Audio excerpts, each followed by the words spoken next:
The rain pelted against the windows of Sunset Manor with the kind of persistence that matched Miriam Chen's growing despair. At 78, she had imagined many endings to her story, but none of them involved sitting in a sterile room that smelled of disinfectant and forgotten dreams. Watching her son David pack the last of her belongings into cardboard boxes with the efficiency of a man eager to finish an unpleasant task. "I really think this is for the best, Mom," David said without looking at her, his expensive suit somehow managing to remain unwrinkled despite the emotional weight of the moment. "Rebecca and we just can't provide the kind of care you need anymore." Miriam watched her daughter-in-law Rebecca hover near the doorway, checking her phone with the practiced indifference of someone who had already mentally moved on to her next appointment. At 49, Rebecca had the polished appearance of success, perfectly styled blonde hair, designer handbag, manicured nails that had never known a day of real work. She had been civil enough over the years, but Miriam had always sensed the underlying current of resentment, as if her very existence was an inconvenience to be managed. "What about Tyler?" Miriam asked, her voice barely above a whisper. "I thought maybe he could visit sometimes. He just graduated college. I have so many stories I could tell him about his grandfather, about our family." David finally met her eyes, and for a moment, she saw a flicker of the little boy who used to climb into her lap for bedtime stories, but it vanished as quickly as it had appeared. "Tyler's got his whole life ahead of him, Mom. He's starting his career, dating someone new.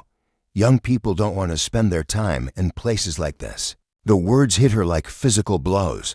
Places like this, as if she had chosen to become old, as if her need for assistance was a character flaw rather than the natural progression of a life fully lived. Miriam had been a librarian for 43 years, had helped countless children discover the magic of reading, had volunteered at food banks and tutored immigrants learning English. She had raised David as a single mother after his father died in Vietnam, working two jobs to put him through college. And now, in her moment of greatest need, she had become a burden to be discarded. "The facility comes highly recommended," Rebecca finally spoke, though she still hadn't moved from the doorway. "They have activities, physical therapy, meal plans. It's really quite nice."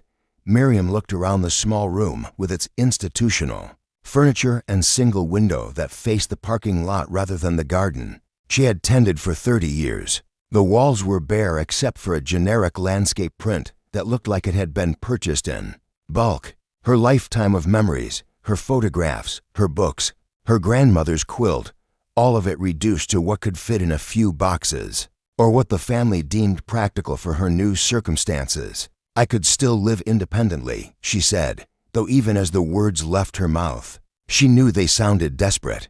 The fall 3 weeks ago had shaken her confidence as much as it had shaken David's willingness to pretend everything was fine. The bruises had healed, but the fear in her son's eyes hadn't. Fear that she might fall again, that he might get a call in the middle of an important meeting, that his mother's aging might inconvenience his carefully structured life. "Mom, be realistic," David said, sealing the last box with more force than necessary. "You can't drive anymore. You forgot to turn off the stove twice last month. What if something happens and there's no one there to help?" What he didn't say, but what hung in the air like the scent of the cleaning chemicals, was that he wasn't willing to be that someone. Neither was Rebecca, neither was Tyler, who had visited exactly once since his graduation 2 months ago, staying just long enough to eat a hurried lunch and accept a check for his new apartment. A knock on the door interrupted the heavy silence. A woman in scrubs entered with the kind of practiced smile that healthcare workers perfected, warm enough to seem caring, distant enough to maintain professional boundaries. "Mrs. Chen, I'm Patricia Williams, your intake coordinator. I know this is a difficult transition, but I want you to know that we're committed to making Sunset Manor feel like home." Miriam wanted to laugh at the absurdity of it. This sterile room with its narrow bed and shared bathroom would never be home. Home was the house where she had planted rose bushes and watched them bloom for 3 decades. Home was the kitchen where she had taught David to make his father's favorite dumplings.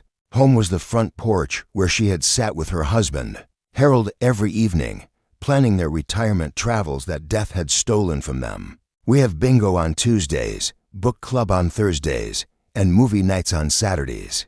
Patricia continued, consulting her clipboard. There's also physical therapy 3 times a week and a lovely sunroom, where many of our residents enjoy spending time.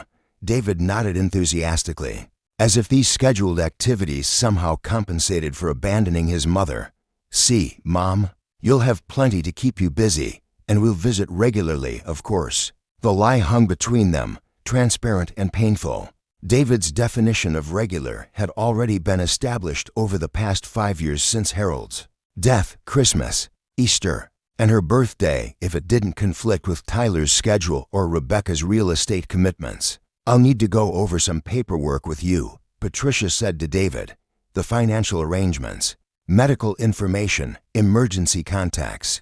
As they stepped into the hallway to handle the bureaucratic details of warehousing the elderly, Miriam found herself alone for the first time in her new reality. She walked to the window and looked out at the parking lot, where David's BMW sat next to Rebecca's SUV.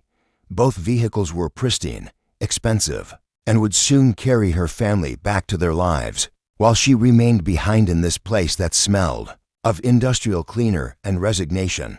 A soft knock made her turn. A woman about her age stood in the doorway, using a walker but moving with determination. She had silver hair pulled back in a neat bun and bright blue eyes that held more life than Miriam had seen in weeks. I'm Nancy Thompson, the woman said. I'm your roommate. Thought I'd introduce myself before the family drama gets too intense. Despite everything, Miriam found herself almost smiling. Is it that obvious, honey? I've been here 3 years. I've seen every version of this story. The guilt, the relief, the promises to visit that fade faster than cheap lipstick. Nancy settled herself on the edge of the other bed with practiced ease. I was a nurse for 40 years. Before my stroke, seen families handle crisis in every way imaginable. How do you do it? Miriam asked. How do you accept being forgotten? Nancy's expression softened. Who says I've accepted it? I've just learned to find meaning in smaller spaces. Takes practice, but it can be done. Through the wall, Miriam could hear David's voice discussing payment schedules and medical directives, the sound of her life being reduced to administrative details. She pressed her palm against the cool glass of the window, watching a young man in maintenance coveralls push a cart across the parking lot. He moved with purpose, as if his work mattered, as if he took pride in what others might see as menial labor. That's James, Nancy said, following her gaze. Works nights mostly, good man. Lost his wife a couple years back, but he still shows up every day with a smile. Sometimes I think the people who clean up after us understand dignity better than the ones who created the mess in the first place. David reappeared in the doorway, his face flushed with the relief of someone who had just completed an unpleasant but necessary task. All right, Mom, everything's set. We should probably head out. Rebecca has a showing at 4. The goodbye was awkward, filled with promises neither side believed and reassurances that felt hollow. David hugged her briefly, the gesture stiff and obligatory. Rebecca offered away from the doorway, already mentally composing her to-do list for the rest of the day. And just like that, they were gone, leaving behind only the faint scent of expensive cologne and the echo of footsteps. Retreating down the institutional hallway, Miriam stood at the window long after their cars had disappeared, watching the maintenance man, James, continue his methodical work. There was something comforting about his steady presence, his unhurried movements, his apparent contentment with tasks that others might find mundane. The first night's always the hardest, Nancy said gently, but tomorrow the sun comes up, and you get to decide what kind of person you're going to be in this new chapter. As darkness settled over Sunset Manor, Miriam unpacked her few remaining possessions, each item a reminder of the life she was leaving behind. But as she placed her favorite photograph of Harold on the nightstand, she found herself thinking not about what she had lost, but about the maintenance worker whose quiet dignity had somehow offered her the first glimpse of hope she had felt. In weeks, outside her window, the night shift was beginning, and somewhere in the building, a stranger named James was starting another day of work that others might overlook. But that kept this place functioning, Tomorrow, she decided, she would find a way to thank him. The digital clock on Miriam's nightstand glowed to 47 a.m. when she gave up trying to sleep.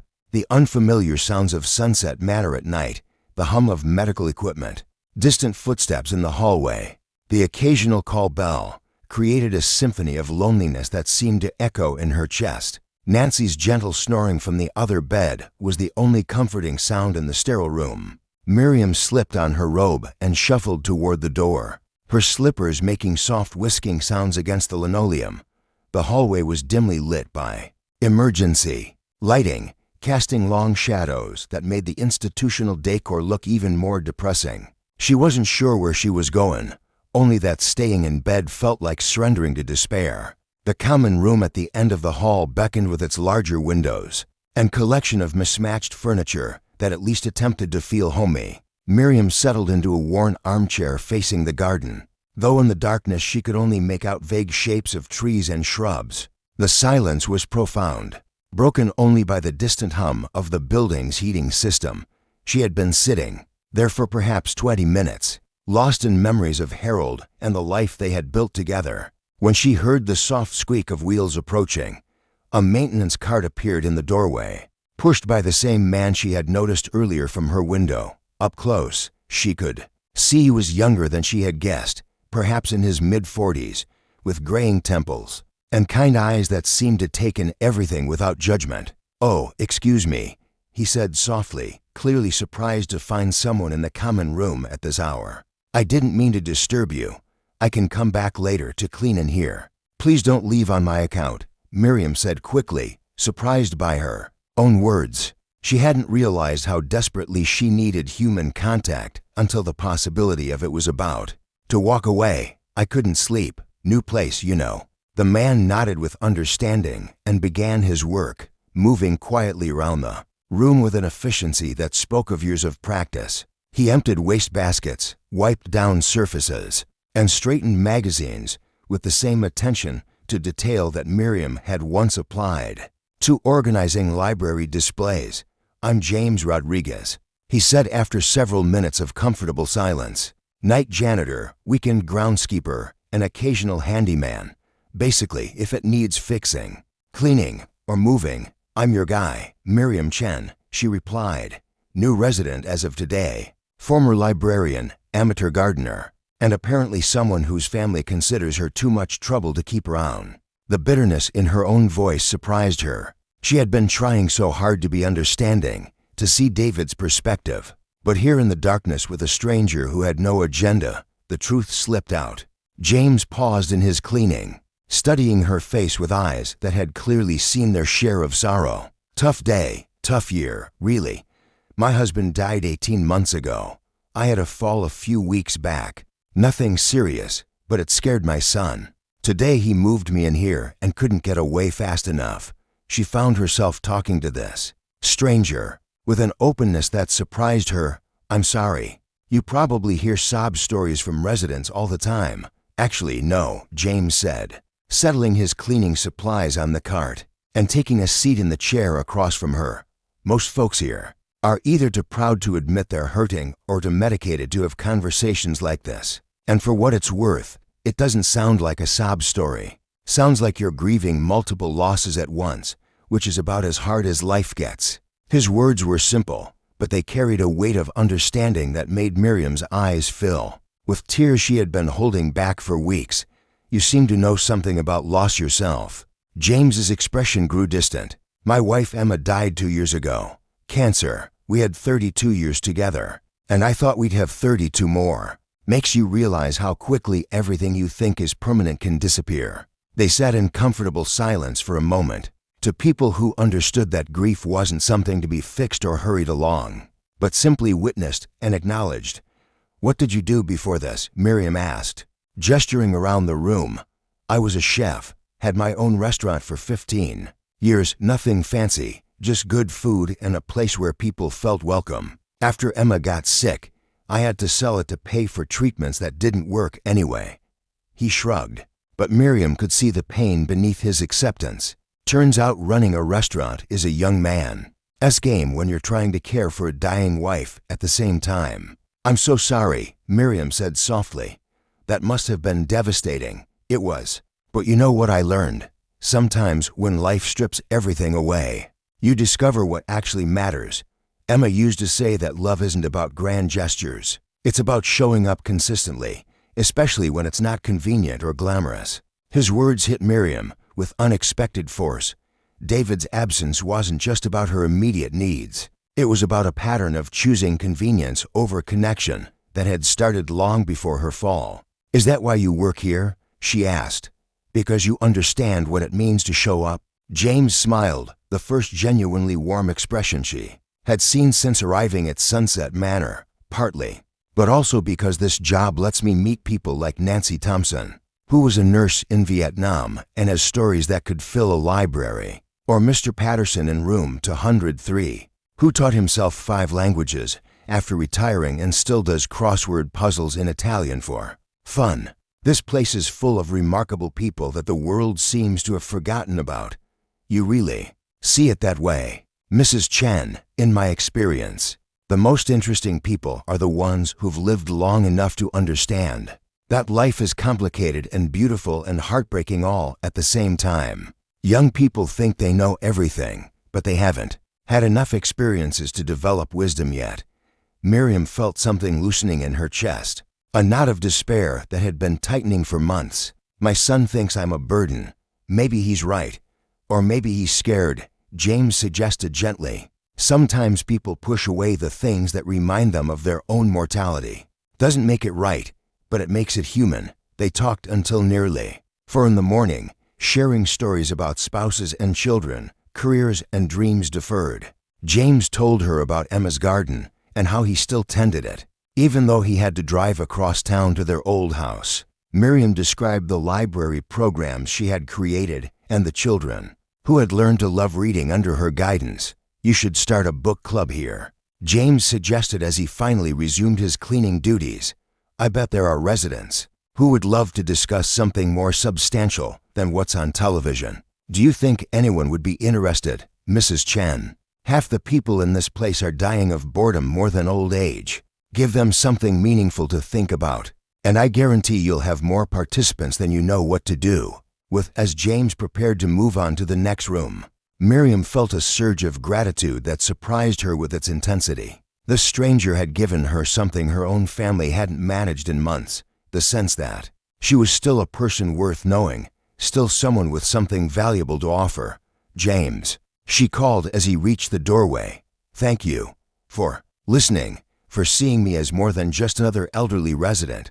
It means more than you know. He turned back with that warm smile. Mrs. Chen, it was my pleasure. And if you can't sleep again tomorrow night, I'll be making rounds around the same time. Sometimes the best conversations happen when the rest of the world is asleep. As she made her way back to her room, Miriam felt something she hadn't experienced since Harold's funeral. Hope, not for her old life back, but for the possibility that this new chapter might hold unexpected gifts.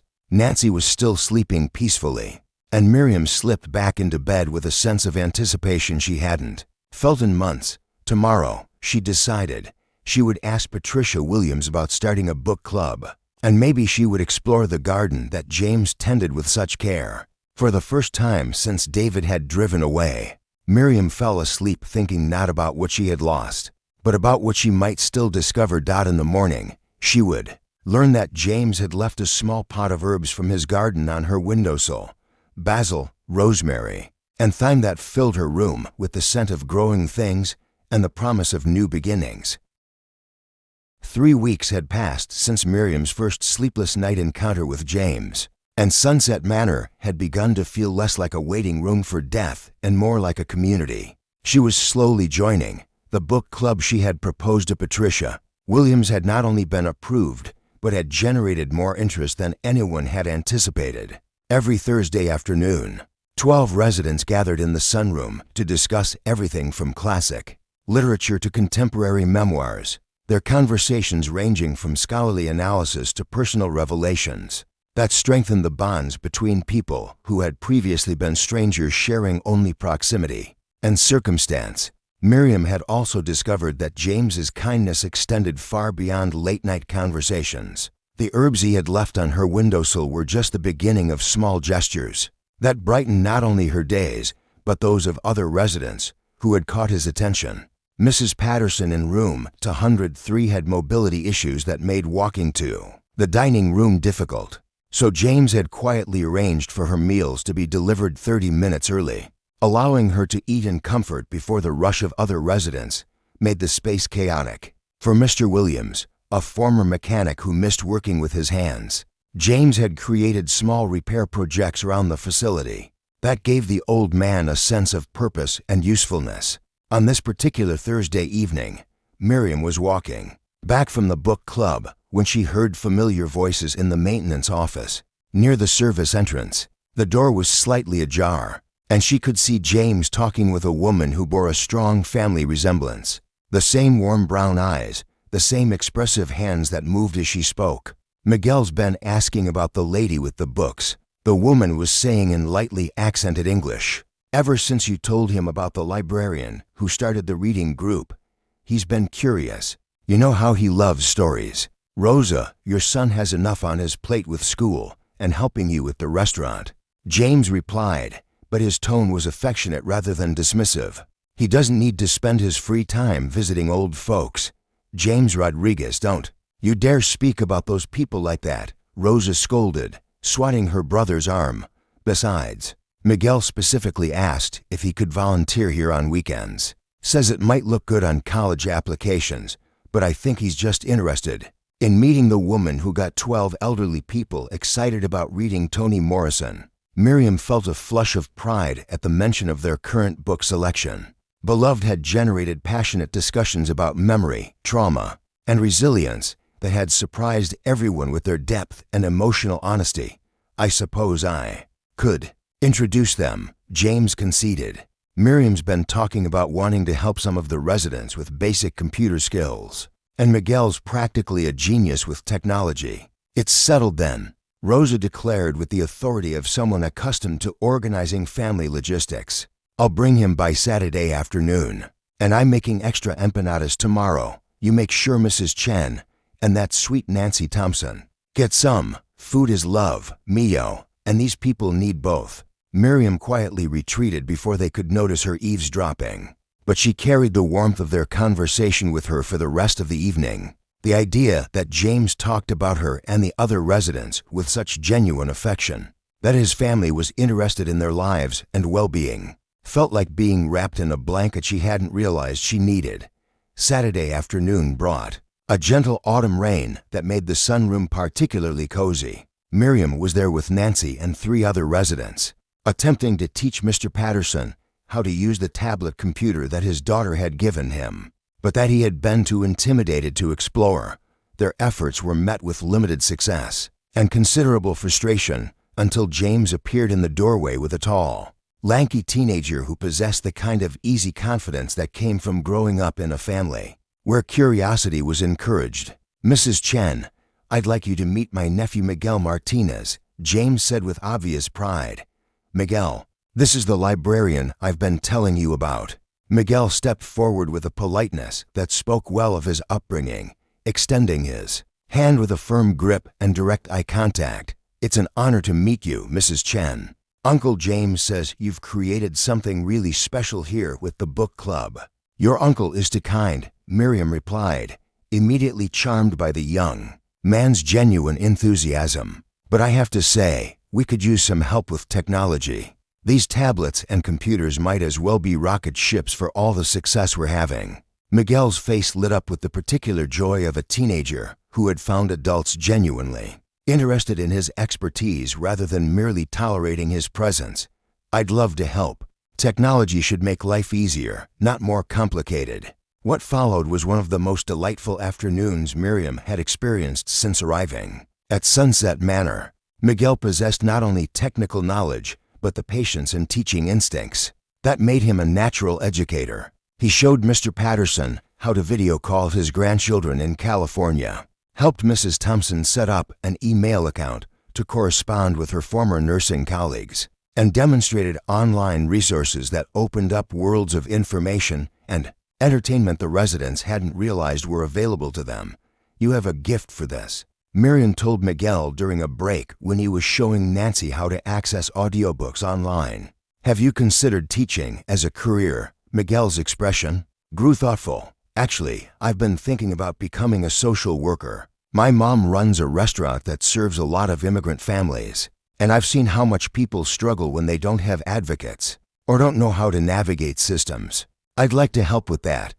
That's a beautiful calling, Miriam said, struck by the young man's maturity and compassion. You know, I spent 43 years helping people access information and resources. If you'd like, I could share some of what I've learned about connecting people with services they need. I would love that, Miguel said eagerly. Uncle James was right.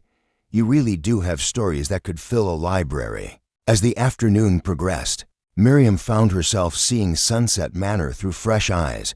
Miguel's presence had energized not just the residents he was directly helping, but others who had been drawn by the sounds of laughter and engagement coming from the sunroom. Even some of the staff members had stopped by during their breaks, curious about the young man who was treating their elderly patients as interesting people worth knowing, rather than medical conditions to be managed. When Rose arrived to pick up Miguel, she brought with her a container of empanadas that filled the sunroom with the scent of home, cooking, and maternal care. She was a woman in her late 30s with prematurely gray hair and hands that showed the wear of restaurant work, but her smile was radiant as she watched her son interact with the residents. Miguel talks about you all the time now, she told Miriam as they shared the food Rosa had prepared. He says Mrs. Chen this and Mr. Patterson that. You've given him something important, the understanding that age brings wisdom worth learning from. He's given us something too, Nancy replied, gesturing around the room where residents were still experimenting with their newly functional devices. Purpose, the feeling that we still have something to offer. Rosa nodded with understanding. My mother lived with us before she died. She used to say that the worst part of getting old wasn't the physical pain, it was being treated like she was already gone, like her thoughts and experiences didn't matter anymore. The conversation was interrupted by Linda Foster, the facility administrator, who had apparently been drawn by reports of unusual activity in the sunroom. Miriam tensed, expecting bureaucratic objections to their informal gathering, but Linda's expression was curious rather than disapproving. I've been hearing wonderful things about your book club, Mrs. Chen, Linda said, settling into an empty chair. And I understand you've started some kind of technology mentoring program? Miguel has been incredibly generous with his time, Miriam replied carefully, unsure whether they had violated some facility policy. It's exactly the kind of intergenerational programming we've been wanting to implement, Linda continued, much to everyone's relief. I don't suppose you'd be interested in making this more formal. We could arrange for regular volunteer hours, maybe even partner with the local high school for community service credits. Miguel looked to his mother, who nodded encouragingly. I think that sounds amazing, he said. Maybe some of my friends would want to help too. As the evening wound down and the Martinez family prepared to leave, James lingered behind to help clean up the sunroom. Miriam watched him work with the same attention to detail she had observed that first night, but now she understood it differently. This wasn't just conscientiousness, it was love expressed through service, care demonstrated through consistency. You know, she said as they stacked chairs and wiped down tables, when David left me here, I thought my life was essentially over, that I'd become irrelevant. James paused in his work. And now I'm starting to think maybe relevance isn't about age or ability. Maybe it's about connection and contribution, regardless of the scale. She gestured around the room where tablets and smartphones sat next to coffee cups and book club notes. Miguel learned something today, but so did we. Rosa shared her food, but she also received appreciation for her generosity. You introduced us to your family, but in doing so, you created something bigger than any of us could have managed alone. Emma used to say that kindness is contagious, James said softly, that one person choosing to see others as worthy of attention and care could change an entire community. She sounds like she was a wise woman. She was, and she would have loved what you've created here, Miriam. She always believed that the most important work we do is helping others remember their own worth. As Miriam prepared for sleep that night, she reflected on how much had changed since that first desperate evening, when she had wandered the halls in search of anything other than despair. The book club, the technology lessons, the connections forming between residents, staff, and now the broader community, all of it had grown from James's simple decision to see her as a person worth knowing rather than a problem to be managed. Tomorrow, she decided she would call David, not to complain or to ask for anything, but to tell him about the book club and Miguel's visits and the way small acts of kindness were transforming not just her own experience, but the entire atmosphere of Sunset Manor. Maybe he wouldn't understand, but maybe he would. And maybe, just maybe, he would realize that relevance and value weren't things that disappeared with age, but qualities that could be cultivated and shared regardless of circumstances. The herbs on her windowsill rustled in the evening breeze, filling her room with the scent of growing things, and the promise that tomorrow would bring new opportunities for connection and contribution. The call came at 3:17 a.m. on a Tuesday in late October, shattering the peaceful rhythm that had developed at Sunset Manor over the past 2 months. Miriam had been sleeping soundly for the first time in years, her days now filled with enough purpose and connection that exhaustion brought rest. Rather than rumination, the shrill ring of the bedside phone jerked her from dreams of Harold's garden into the stark reality of institutional lighting and Nancy's concerned face. "Mrs. Chan?" The voice belonged to Jana, the night nurse. "I need you to come to the medical wing immediately. There's been an incident." Miriam's heart hammered as she threw on her robe and slippers. Nancy insisted on accompanying her, despite the late hour and her own mobility challenges. They found a cluster of staff members outside the emergency treatment room, their expressions grave. Through the partially open door, Miriam could see James lying unconscious on an examination table, his face pale beneath the harsh fluorescent lights. "What happened?" Miriam demanded, surprised by the authority in her own voice. Dr. Helen Park, the facility's physician, emerged from the treatment room with the kind of controlled urgency that medical professionals perfected. James collapsed. During his rounds, initial assessment suggests a heart attack, possibly brought on by undiagnosed hypertension and stress. "We've stabilized him, but he needs to be transferred to Regional Medical Center immediately." "Has anyone contacted his family?" Nancy asked, taking charge with the efficiency of her nursing background. "We found an emergency contact for his sister Rosa, but she's not answering her phone." Miriam felt a surge of protective determination that surprised her with its intensity. "I have her number. Miguel gave it to me last week when we were planning the next technology session. Let me try." The call was answered on the second ring by a voice thick with sleep and worry. "Hola, Miguel. Is that you? What's wrong, Rosa? This is Miriam Chen from Sunset Manor. There's been an emergency with James." What followed was a rapid-fire conversation in Spanish that Miriam couldn't follow, but she could hear the panic and fear in Rosa's voice. Within minutes, Rosa had switched back to English and was asking detailed questions about James's condition, with the kind of practical focus that came from being the family member everyone depended on in a crisis. "I'll be there in 20 minutes, Rosa said.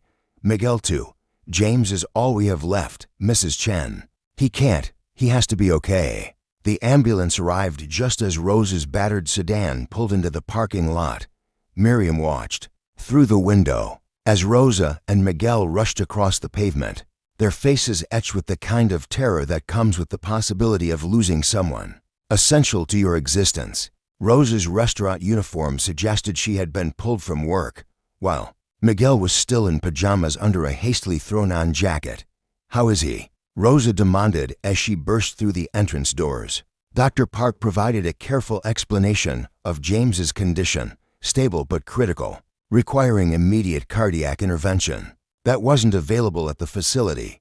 As the paramedics prepared to transport him, Rosa looked around frantically. "I can't afford the insurance from his job here. It's minimal. The hospital bills will destroy us. We still owe money from Emma's treatments." Miriam made a decision that would have shocked her family with its impulsiveness. I'll cover whatever insurance doesn't. James has given so much to this place, to all of us. It's the least we can do." Rosa stared at her with disbelief.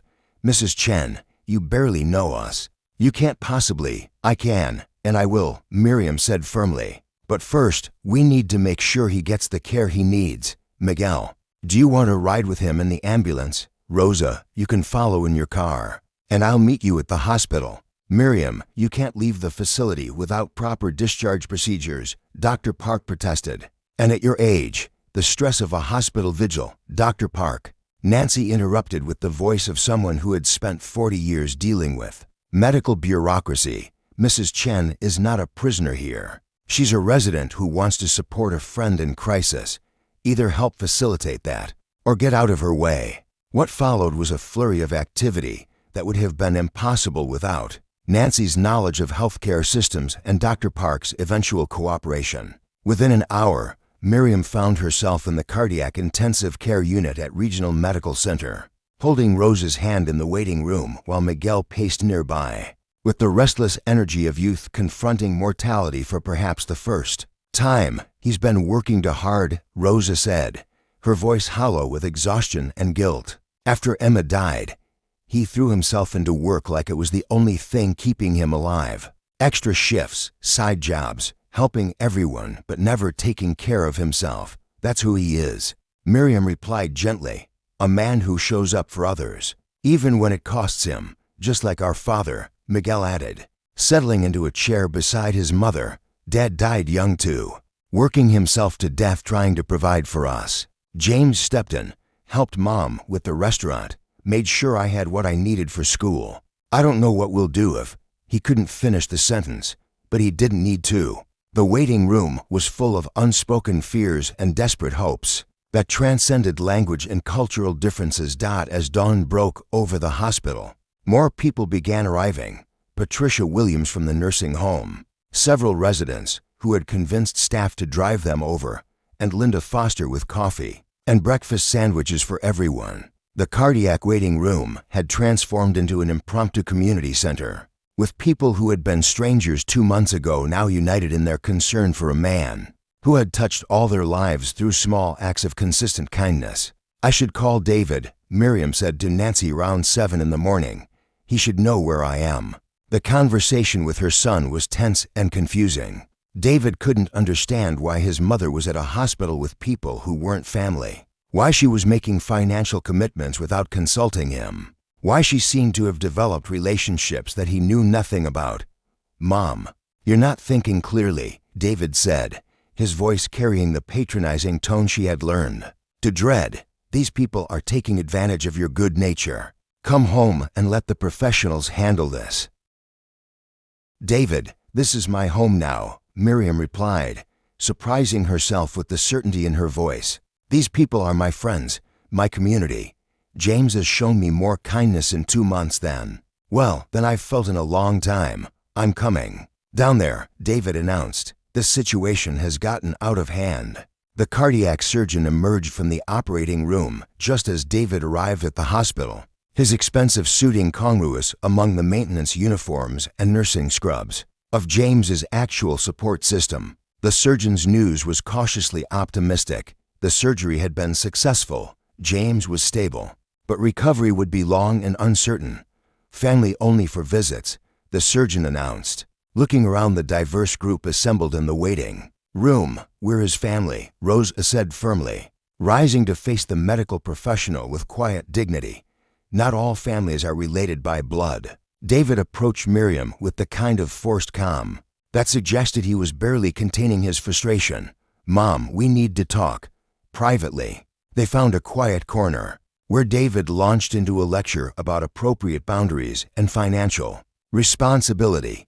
But as he spoke, Miriam found herself studying his face, seeing not the successful businessman he had become, but the little boy who had once cried when his goldfish died, who had brought her dandelions as if they were roses, who had needed her in ways he had forgotten or chosen to ignore. "David," she interrupted gently, "when was the last time you did something for someone that wasn't convenient or profitable? When did you last show up for another person, simply because they needed you? I don't see how that's relevant to it's completely relevant, Miriam continued. James collapsed because he spent his life caring for others. Your father died fighting in a war to protect people he never met. I spent for decades helping children discover the magic of reading. We all found meaning in service, in connection, in being useful to something larger than ourselves. David's expression shifted, confusion replacing frustration. What are you saying, Mom? I'm saying that for the first time since your father died, I feel alive. I have purpose, friends, responsibilities that matter. I'm not just warehousing myself until death. I'm living. Before David could respond, Miguel appeared at Miriam's elbow. Mrs. Chen, Uncle James is awake. He's asking for you. The intensive care unit was a maze of monitors and medical equipment that made James look fragile and small despite his natural strength. But his eyes were alert when Miriam entered, and his smile was genuine despite his obvious exhaustion. You came, he said, his voice barely above a whisper. Of course I came, Miriam replied, taking his hand carefully. You've been showing up for everyone else. It's time someone showed up for you. The book club, Thursday, will happen without you this once, she assured him. Miguel's organizing a technology workshop for the same time. Nancy's reading your section of the grounds maintenance schedule. We've got everything covered. James's eyes filled with tears. I thought, when I was losing consciousness, I thought about Emma, about how she died alone, because I was at work. I didn't want to die alone. You're not alone, Miriam said firmly, and you're not going to die. You have too many people counting on you, too much left to do. Through the window of the ICU, she could see David watching their interaction with an expression she couldn't quite read. For the first time in years, her son was seeing her not as a problem to be managed, but as a person capable of deep relationship and meaningful action. When visiting hours ended, David walked with her to the parking lot where Rosa was waiting to drive her back to Sunset Manor. Mom, he said hesitantly, I think I owe you an apology. I've been so focused on what I thought you needed that I never asked what you wanted.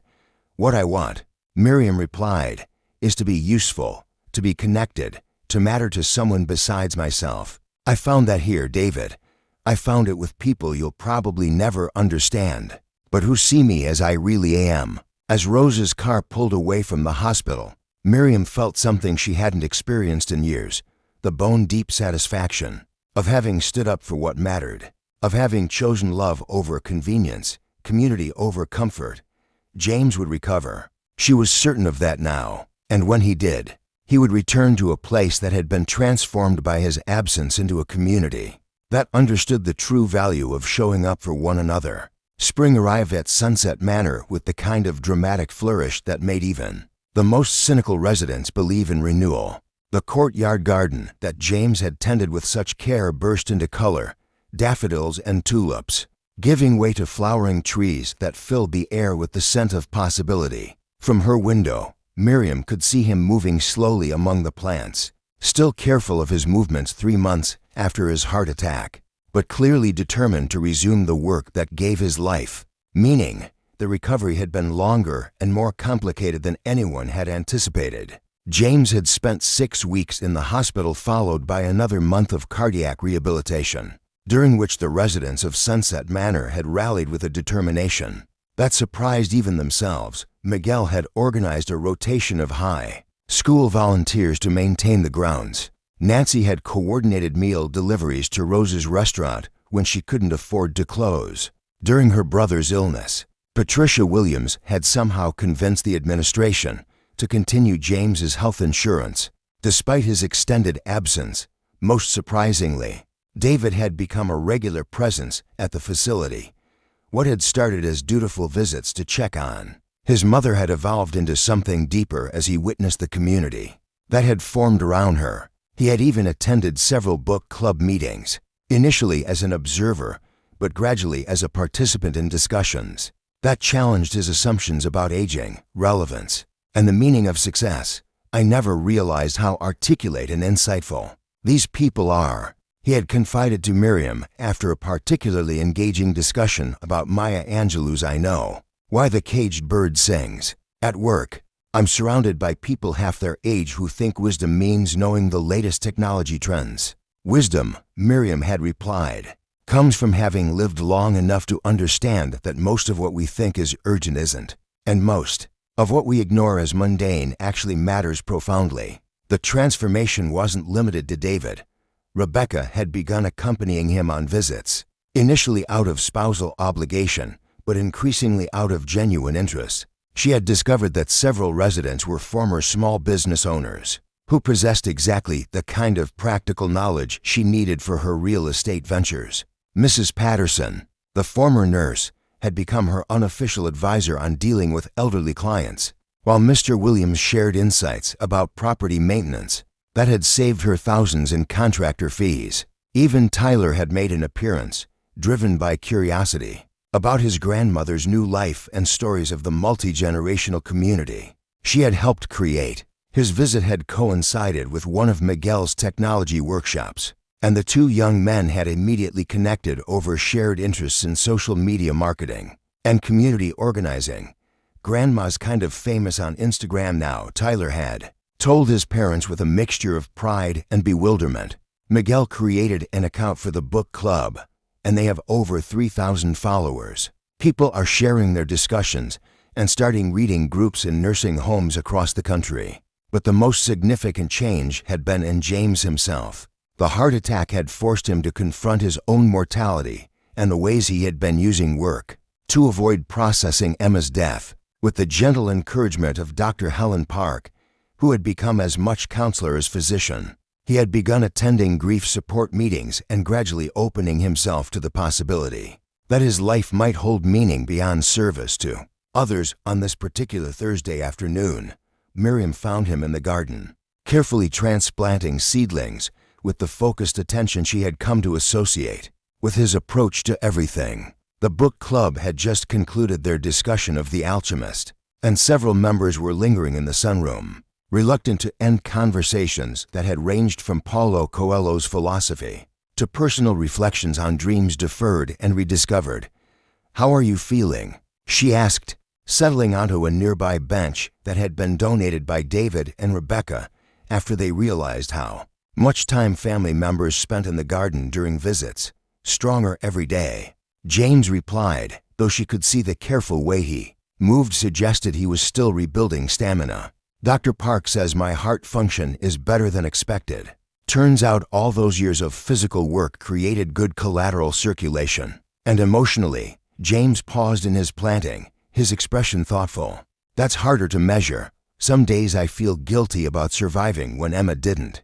Other days I feel grateful for the chance to honor her memory by continuing to care for people. Most days, I just try to focus on what's in front of me." "Emma would be proud of what you've built here," Miriam said, gesturing around the garden where residents were beginning to emerge for the afternoon social hour. "The sense of community, the way you've brought people together across generations and backgrounds." "We built it," James corrected gently. "You started the book club.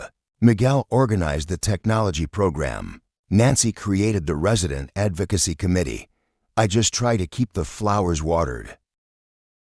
Their conversation was interrupted by the arrival of Rosa and Miguel, who had become regular Thursday afternoon visitors. Rosa carried a container of her latest culinary experiment, fusion tacos, that incorporated flavors from various residents' cultural backgrounds, while Miguel had his laptop and a folder full of college applications. That had become a community project. "Mrs. Chen, I got the acceptance letter from State University," Miguel announced, his face glowing with pride and excitement.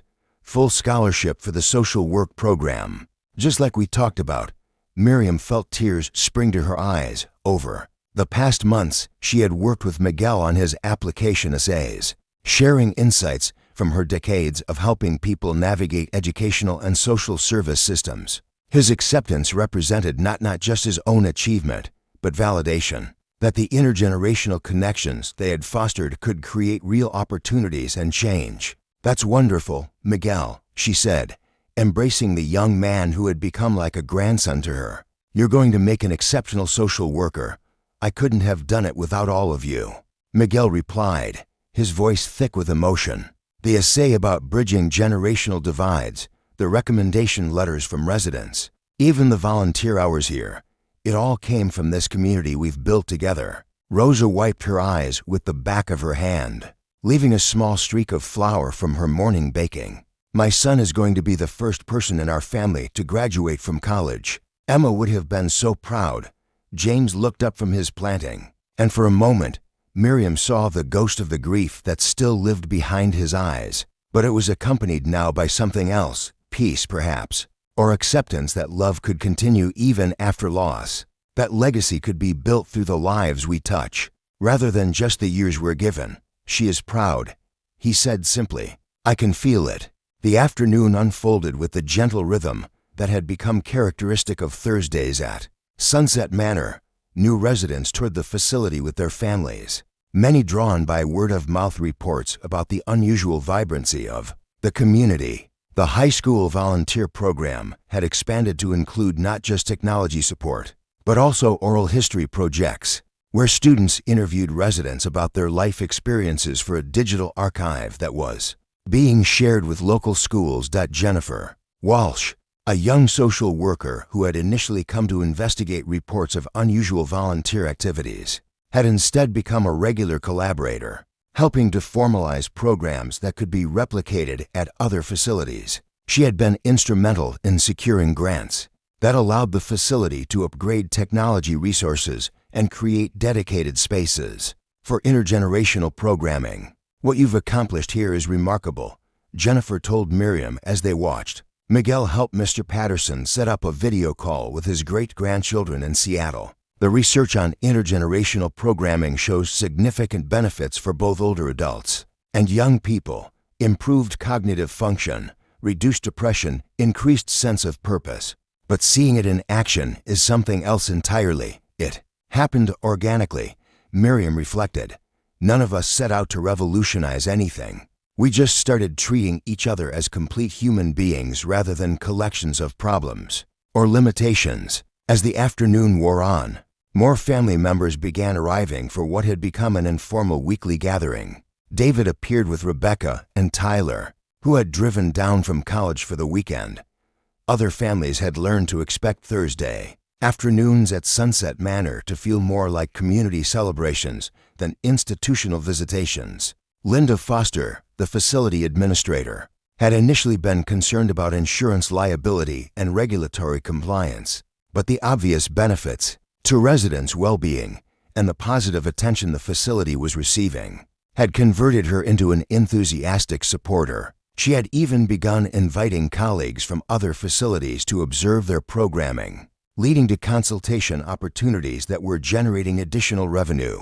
I've been in healthcare administration for 20 years, Linda confided to James as they watched residents and visitors mingle in the garden.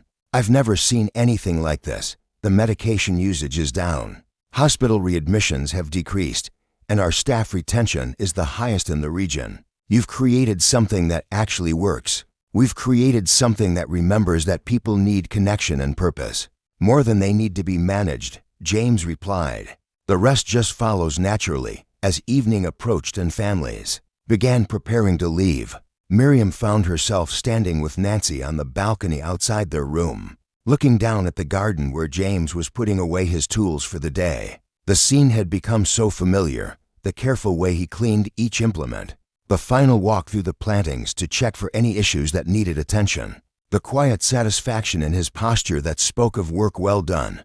Do you ever regret it? Nancy asked. Choosing to build a life here instead of fighting to return to your old one? Miriam considered the question carefully. 6 months ago, she would have said that Sunset Manor represented the end of her story, a place where she would mark time until death claimed her. Now, watching Miguel help Rosa pack up the leftover food that would feed several residents over the week, and seeing David and Rebecca engaged in animated conversation with other families, observing the easy affection between residents who had become genuine friends, she understood that she had discovered something she hadn't even known she was looking for. I don't think I'm building a life here instead of my old one, she said finally. I think I'm building a better version of who I always wanted to be. In my old life, I was defined by my roles: wife, mother, librarian. Here, I'm defined by my choices to connect, to contribute, to see others clearly and allow myself to be seen. Their conversation was interrupted by a soft knock on the door frame. James stood there with a small potted plant, a young rosebush with several promising buds. "I thought you might like this for your windowsill," he said, offering the plant to Miriam. "It's from Emma's garden. I've been dividing the bushes, sharing them with people who understand that beautiful things are meant to be passed along." Miriam accepted the gift with hands that trembled slightly with emotion. "It's perfect, thank you, actually," James said, his expression growing serious. "I have something else to share. Dr. Park thinks I'm ready to return to full duties, but I've been offered another opportunity. The County Social Services Department wants to hire me as a community liaison, helping to develop intergenerational programming at other facilities. It would mean leaving Sunset Manor." Nancy gasped. "You can't leave this place. All of us, we need you here." "That's what I thought too," James said gently. "But then I realized that the best way to honor what we've built here is to help it grow beyond these walls. Miguel will be leaving for college in the fall, but there are other young people who could benefit from connecting with older adults. There are other facilities where residents are dying of loneliness and boredom. There are other communities that could discover what we've learned about the power of seeing each other clearly." Miriam felt a familiar pang of abandonment, the fear that had consumed her when David had first brought her to Sunset Manor. But this time, the feeling was accompanied by something else: pride in James's growth, excitement about the possibilities his new role represented, and confidence that the community they had created together was strong enough to survive and thrive even as its catalyst moved on to new challenges. "When do you start?" she asked. "Next month, but I'll still be around, consulting here, visiting, helping to train new staff, and Rosa and Miguel will continue their involvement until he leaves for school." "It's the right decision," Miriam said, meaning it completely. "Emma would be proud not just of what you've accomplished, but of your willingness to share it with others who need it." That evening, after the families had departed and the facility had settled into its quieter nighttime rhythm, Miriam found herself once again in the common room where she had first encountered James on that desperate night 6 months earlier. But now the space felt completely different, warm with memory and connection, alive with the possibility of tomorrow's conversations and discoveries. She was not alone this time. Several other residents had gathered for their informal evening social hour, sharing stories and observations about the day's events. The conversation ranged from book recommendations to gardening tips, to gentle speculation about James's new adventure and what it might mean for all of them. "Change is hard," admitted Mr. Patterson, who at 83 had seen more transitions than most. "But stagnation is harder. What James taught us is that we're not done growing just because we're done with our official careers. The question," added Mrs. Thompson, "is what we're going to do with that knowledge." Miriam looked around the room, at faces that had become dear to her, people who had been strangers 6 months ago, but were now integral to her daily happiness and sense of purpose. She thought about David's evolution from dutiful but distant son to engaged family member, about Miguel's college acceptance and the opportunities it represented, about James's courage in choosing growth over safety. "I think," she said slowly, "we're going to continue becoming who we were always meant to be. We're going to keep reading and learning and connecting. We're going to keep proving that age brings wisdom, not irrelevance. We're going to keep showing the world that the best communities are built on mutual respect and genuine affection rather than mere proximity or necessity. And we're going to keep taking care of each other," Nancy added with the practical wisdom of her nursing background, "because that's what families do, whether they're related by blood or by choice." As the evening wound down and residents began making their way back to their rooms, Miriam lingered in the common room, drawn by the same restlessness that had brought her here on that first desperate night. But this time, she wasn't seeking escape from despair. She was savoring contentment, appreciating the fullness of a life that had been transformed by the simple decision to remain open to connection and possibility. Outside the windows, James's garden rustled in the evening breeze, the plants he had nurtured with such care now strong enough to weather seasonal changes and temporary absence. The rose bush on her windowsill would bloom soon, she thought, adding its beauty to a room that had become a true home through the accumulation of small kindnesses and meaningful relationships. When she finally made her way back to her room, Nancy was already asleep, her breathing steady and peaceful. Miriam settled into bed with a sense of deep satisfaction, thinking about tomorrow's book club discussion and the weekend technology workshop, and the countless small interactions that would weave together to create another day of purpose and connection. 6 months ago, she had believed that her story was ending. Now she understood that it had simply been beginning a new chapter, one defined not by what she had lost, but by what she had chosen to build with whatever time remained. James had shown her that stranger could become family, that kindness was contagious, that small acts of consistent care could transform entire communities. And tomorrow, she would continue that work, carrying forward the legacy of love and service that had saved not just her life, but her understanding of what life could be when lived in genuine connection with others. The elderly woman who had been abandoned by her family had indeed been saved by a stranger's decision, but the restoration of faith in humanity had been mutual, a gift that multiplied when shared rather than diminished when divided. Outside her window, Emma's rosebush waited patiently for the morning sun, ready to bloom in soil enriched by the love of those who understood that beautiful things are meant to be passed along. Season after season, year after year, life after life,